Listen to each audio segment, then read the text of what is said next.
Hala, grabe to, bumanat na, kakapasok lang, breaking news. Media, media, nagsalita na. Ayan, syempre itong balitang ating matutunghayan ngayon ay nagmula kay Pinas News Portal. At ito po ang inyong lingkod na si BT na magbibigay ng reaksyon at komento dito sa video na ating matutunghayan ngayon. At huwag na natin pagtagalin at sabay-sabay na nating panoorin ang laman ng video na hatid sa atin ni Pinas News Portal at bibigyan natin ng reaksyon ng balitang ito. Pasok!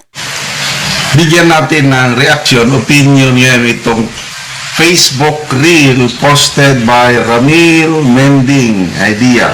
Ayun, bago natin simulan ng video ito, nais ko nga pala magbigay ng credits dito sa boses na madidinig natin ngayon at bibigyan ng reaksyon. Walang iba kundi si General Macanas. Siyempre, huwag niyong kalimutang suportahan ang channel ni General Macanas. Mga katunay, pakibisita po yan at huwag niyong kalimutang mag-subscribe at mag-follow para maging updated po tayo sa mga vlogs, reactions at sa mga balita na hinahatid sa atin ni General Macanas. Ayan po yung The General's Viewpoint, mga katunay. Ipagpatuloy natin. Si Ses Drilon ito. Ses Drilon ba? By the way, ang title sa caption is Claire Castro left the Philippines. Buhay na buhay ang katangahan ng loyalista. Iyak mga dilawan loyalista. Nagpaliwanag, isiniwalat ni Ses Drilon sa interview nila sa isang ekonomista na niloloko lang tayo ng Malacanang yung paliwanag nila na yung tariff dito, yung ang Malaysia, Cambodia and Thailand na bigyan ng zero tariff ng US. Tayo, ano daw? Pangulong Marcos daw mismo ang umayaw ng zero tariff dahil pinoprotekta niya mga farmers. Hindi yung kinagat o hindi naniwala ang isang ekonomista. Makikita mo Kumbaga, inaalo ka na ng ganun, no? Tinanggihan mo pa, no? talaga na itong administrasyon to, niloloko lang nila ang taong bayan. Salamat naman ito kay Ses Drilon na nag-bulgar, nag-booking sa kapalpakan ng administrasyon ito. Kumbaga, may mga, ito, si Drilon, mainstream yan eh. Diba? Kumbaga, kahit ba mainstream ngayon, nararamdaman na nila talaga yung nangyayari sa bansa natin. Kumbaga, parang hindi na ba sila yung nadadala lang. Ibig sabihin nadadala lang, syempre alam naman natin sila, ganyan, parang may pinipili, may kinakatigan. Hindi ko naman nilalahat ha. Meron din namang mga mainstream na talagang patas talaga. Ito na ba yung masasabi natin na isa sila sa mga patas na mainstream? Tignan natin. Wala daw tayong silbi. As a nation, wala daw tayong silbi sa paningin ng Amerika, sabi nila. Kasi hindi tayo parang manggagamit. Ginagamit lang tayo ng Amerika. Pakinggan natin ha. The big story ngayong gabi ay mula sa aming panayam kay Noel Lacon na isang ekonomista kung saan sinabi niyang hindi niya pinili ang paliwanag ng Pilipinas na kaya tayo hindi nabigyan ng mas magandang deal ng Amerika kaugnay ng tariffs ay dahil dinidepensahan ng agricultural sector natin. Pero para sa kanya, hindi yon katanggap-tanggap. Sabi niya talagang mahina tayo, hindi tayo isang malakas na bansa na magaling sa negosasyon o pinakikinggan ng ibang bansa. Kumbaga, para tayong sinasantabi lang. Kaya mas mahusay ang naging negosasyon ng Malaysia, Thailand at Cambodia kumpara sa ating katunayan nga dapat ay bigyan tayo ng kahalagahan ng Amerika dahil We are their longest ally sa Southeast Asia. May mahabang relasyon tayo sa US kumpara sa tatlong bansa. Pero gayon pa man, ganun na nga ang pagtrato sa atin. Ang kanyang rekomendasyon ay palakasin muna natin ang ating mga ang agriculture, sabi niya, ang mga industriya dito sa loob ng bansa para tayo ay bigyang halaga ng ibang bansa pagka tayo ay umarap sa kanila. Kumbaga, globally, we are weak. Yeah. We are looked at as a weak nation. Ang takeaway sa the big story Sakit nun, ha? We are looked at as a weak nation. Ayun, no, weak, no? Nagiging tingin talaga sa atin talaga is parang weak talaga. Kasi kung tutuusin, no, ibig sabihin yung mga bansa na yon na binigyan ng zero tariff is wala silang pagpapahalaga sa agrikultura nila, sa mga magsasaka nila. Di, parang mga ganun, no? Parang mga ganyan. Parang ganun. Tayo, meron tayong pagpapahalaga, kaya hindi natin tinanggap yung tariff na yung zero. Kumbaga, palay na yung lumalapit sa manok, tinanggihan mo pa. Hindi na bali mo matay kami sa gutom. Hindi namin kakainin yan. Di ba? Parang napakabait naman natin masyado. Alam niyo sa nangyari kasi ngayon, no? Parang mahirap din naman kasi paniwalaan kasi kung meron talagang isang pagkakataon na alam mong makakatulong sa Pilipinas, syempre igagrab mo na yun. Di ba? Igagrab mo na yun. Kaso nga lang, syempre, ang inaano dito na hindi nila pinaniwalaan, na hindi tinanggap ng palasyo yung inaalok sa kanila na zero. Di ba? Kumbaga, ayaw namin yan. Kung di kami kakain, wag na lang. Wag na kami kakain. Hindi namin tatanggapin yan. Importante sa amin ang agrikultura namin. Parang gano'n. Siyempre, lahat naman tayo importante sa ating agrikultura. No? Binibigyan natin ng pagpapahalaga. Kaso nga lang, sa ginagawa ng sa atin. No? Pasensya na, no? Siyempre, ang Amerika, hindi naman iba sa atin yan. Sinabi nga na matagal na nating kaalyado ang Amerika.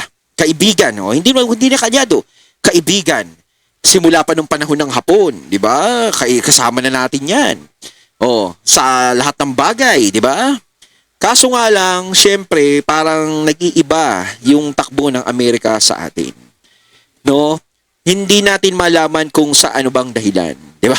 Kasi yung ibang bansa, binigyan ng mga magagandang deal. Pero tayo hindi. Para kasing napapansin ko, sa akin lang ang opinion ko, di kaya parang ayaw ng nakaupong administrasyon ngayon sa Amerika, yung administrasyon natin ngayon dito sa Pilipinas. Hindi, di ba?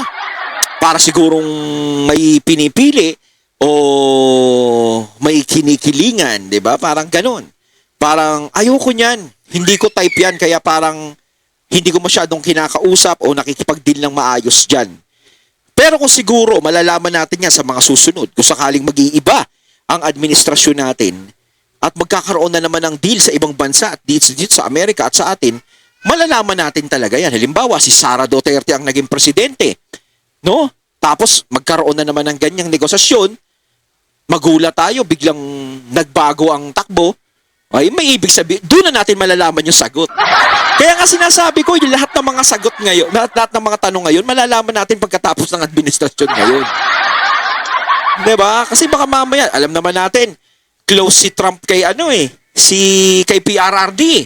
Hinahangaan nga ni Trump si PRRD. Diba? Tapos, sino ba ang naging dahilan? Kaya si PRRD, di ba? Nadala sa dahig na sa ICC, syempre. Di kaya parang nasabi dito na ganun ang ugali mo, inano mo yung kaibigan ko, di ba? Parang hindi lang pinapahalataan ni Trump, parang sa simpleng pamamaraan niya lang ginagawa. Di ba? Hindi kaya ganun. Sa akin lang is kwentong lugaw lang sa akin, opinyong lugaw. No? Hindi natin alam kung ano talaga. Pero syempre, kung iisipin mo talaga, ay parang kinakaya-kaya lang tayo dahil ikaw ba papayag ka ng taripa mo napakataas? Tapos yung iba hindi. Samantalang tayo, matagal na nilang kasama. Matagal na nila tayong kaalyado. Di ba? Nang dahil sa ating Pangulo. Dahil ang Pangulo natin is a very weak leader. Yun po. Ganyan siya, oh. Kung anong gusto ng amo, ng US, sunod-sunuran na lang. Walang independent foreign policy. Kumbaga wala tayong sariling paninindigan eh. Kumbaga kung nakikita nilang wala tayong sariling paninindigan, wala tayong kamay na bakal, no? Talagang iilalim lang tayo. Magiging sunod-sunuran tayo. Di ba? Kumbaga kung ano yung sabihin nila, oo na lang tayo ng oo, tayo magiging kawawa niyan. Pero siguro hindi naman nila gagawin sa atin yun basta-basta. Siguro may malalim na dahilan yan. Ako, yung katulad nga na komento ko kanina, malay mo, di ba? O, pag nag-iba, o, magbago na. O, hindi natin alam. O, kung may iba pang dahilan. Tingnan niyo ang nangyari sa APEC Summit sa Korea. South Korea. Wala man lang world leader na nakipag-bilateral sa kanya. Kumpara mo kay Pangulong Duterte nung kapanahonan niya, basta APEC Summit, nakakausap niya yung Big Three. Mayroong post akong nabasa. Nag-post, yun na bang nag-post na? Kalimutan ko na. May picture. Ayun. Big Three, US President Trump, kausap ni Pangulong Duterte. Usap sila ng masinsinan. Russia, President Putin. China, President Xi. Yan ang nagagawa ng isang tatay digong natin. No? Kaya nga sinasabi ko, nakakapagtaka naman. 'Di ba?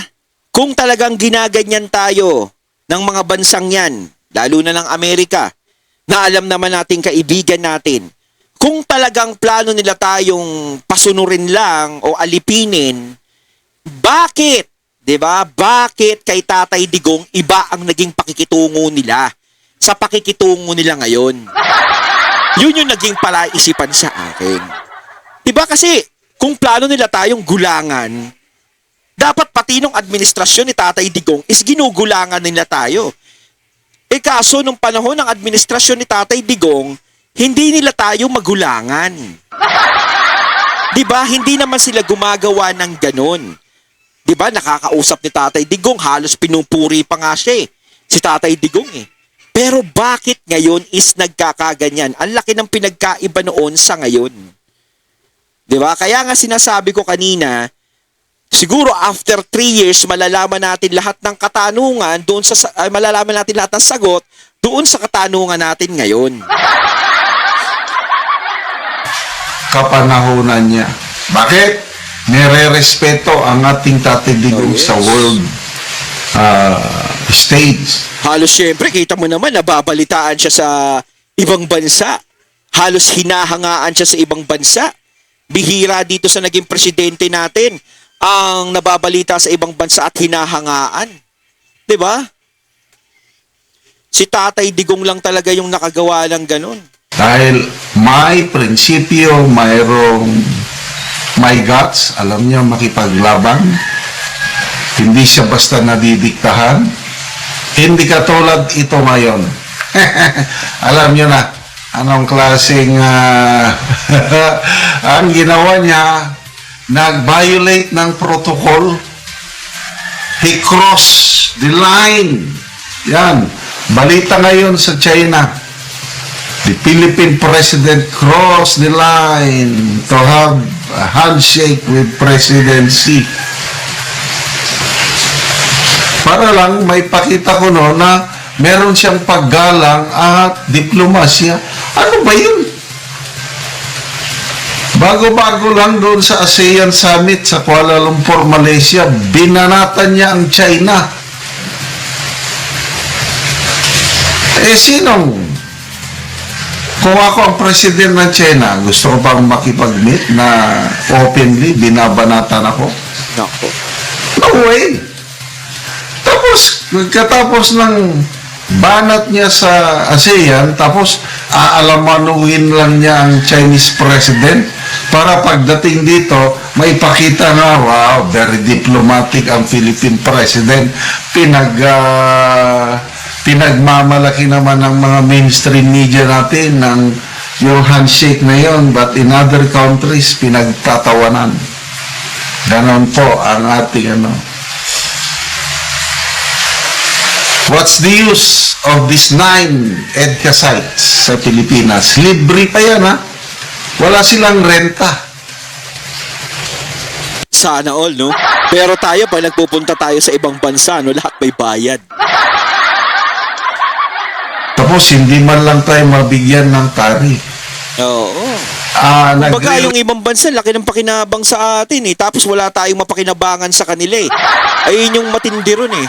Di ba? reklamo na ang mga negosyante, PCCI, Mr. Brian Ang, yung presidente nila, na baka daw malulugi sila ng dahil sa yung napakalaking tarif. Oo. 19% rin mo yun. Kasi dati, wala man yan, zero tarif.